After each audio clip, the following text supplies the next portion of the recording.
Eh bien, bonjour à tous les malades, c'est le Gazir. Aujourd'hui on se retrouve pour une nouvelle vidéo. Et aujourd'hui c'est la review du chapitre 1068 1069 1068 de One Piece. Alors on y va maintenant, même s'il n'y a pas beaucoup de choses à dire, il y a quand même des choses intéressantes à dire. Donc c'est parti. Alors déjà dans le chapitre on commence par l'attaque du CP0, enfin l'attaque. On pensait qu'il allait avoir une attaque, mais au final, il y a une petite discussion entre, il me semble, Lilith et le Vegapunk 04, j'ai oublié son nom, avec le CP0, avec aussi, il y a aussi des fois, il me semble, Shaka qui intervient. Du coup, ils essayent de faire barrer le CP0 pour pas qu'il rentre en fait.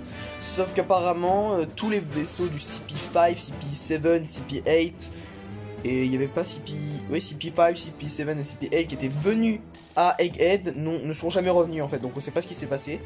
Ils ont dû se faire défoncer en fait, hein, sûrement. Et donc du coup, le CP0 va faire mine de se barrer. Sauf qu'au final, ils vont faire une attaque surprise avec le Séraphin de Kuma qui possède donc le pouvoir de Kuma, c'est-à-dire de... J'allais dire téléporter, non, de faire une onde de choc pour les téléporter sur... pour les amener sur l'île. Ils ont carrément sacrifié leur bateau, les mecs. Ok. Donc, alors, il y a donc Stussy, Lucci et Kaku. Et d'autres, hein, parce que je crois qu'il doit y avoir aussi peut-être des soldats du CP0, je sais plus du CP0, ou alors, je sais pas s'ils sont que 3. En tout cas, je sais pas ce qu'ils ont fait du Séraphin de Kuma, mais bref, qu'ils appellent Esber, voilà. Donc, ils arrivent sur l'île, et du coup là on switch du côté de Luffy du coup en fait Vegapunk raconte que oui, il a beau avoir beaucoup d'argent grâce au gouvernement, des idées tous les jours, en fait il a envie de se barrer, il en peut plus. Après j'ai pas très bien compris pourquoi il voulait se barrer et tout, mais en tout cas il veut prendre Bonnet pour l'amener au toit, je suppose, je sais pas si c'est un toit, mais au niveau des nuages apparemment, c'est ce que Vegapunk a dit. Et donc Luffy accepte d'emmener Vegapunk juste parce qu'il a une tête bizarre. Mais bon, ça c'est Luffy, hein, on aurait dû s'en douter, hein, franchement. Tu sais, t'avais même Chopper et Jinbei, ils étaient genre ouais, mais tu sais, vieil homme, ça va être compliqué parce que là Luffy ah non, t'as une vieille... Oh putain, ta tête. Oh bah, vas-y si tu veux, hein. Du coup, ils vont amener Bonnet sur les nuages.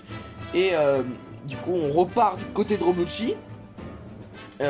Qui va défoncer Atlas. Donc, vous savez, la sorte de... Moi, j'ai cru que c'était une petite fille au début. Vous savez, le truc qui ressemble à un...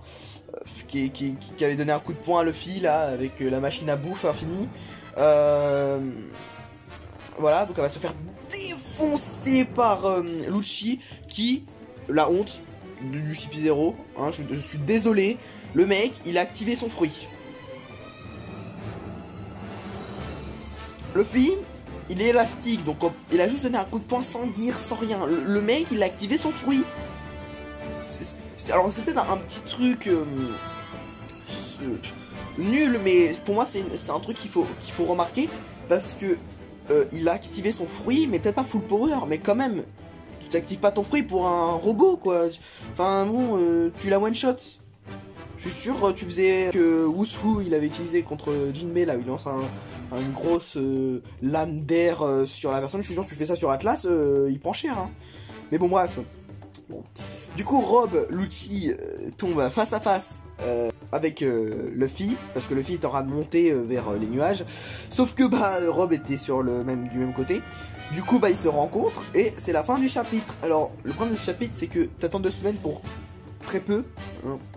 Un truc qu'on aurait pu vite fait sans douter. Hein. Alors, oui, il y a même une case où on voit que Kuma a disparu. Donc, il a dû s'envoyer quelque part. Donc, se téléporter, parce que là, techniquement, il a dû se téléporter vers sa fille. Je sais pas. Je pense, hein, voilà, vers Bonnet. On sait que ça va prendre plusieurs jours, parce que vous savez que quand Luffy s'était fait téléporter à Amazon Lily, je crois que ça avait pris un jour. C'était un jour, non? Un jour de vol plané, je sais plus, mais en tout cas c'est un truc comme ça. Du coup c'était un jour de vol plané, et du coup ça veut dire que il va prendre beaucoup de temps peut-être arriver à Egghead, ou alors c'est pas si loin que ça. En tout cas ça va, il va pas arriver instantanément. Du coup On va voir qu'est-ce qu'il va faire avec Ed. En tout cas, moi, j'ai envie de voir qu'est-ce qu'il va faire Oda pour son prochain chapitre. Bon les gars, là on va passer à l'instant théorie, mini théorie. C'est parti. Instant théorie.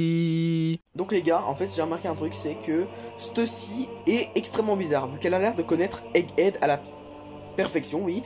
Puisqu'elle a remarqué que, bah déjà les hologrammes, et quand Romuchi lui dit mais comment tu sais ça, elle dit la nostalgie. Pourquoi la nostalgie? Je ne comprends pas, parce que tu as regardé des BD ou quoi. Mais ensuite le système de sécurité avec les lasers, elle le savait aussi. Donc elle l'a pas dit à Kaku juste pour la blague, je suppose, hein, juste parce que bah, Oda aime bien l'humour des fois.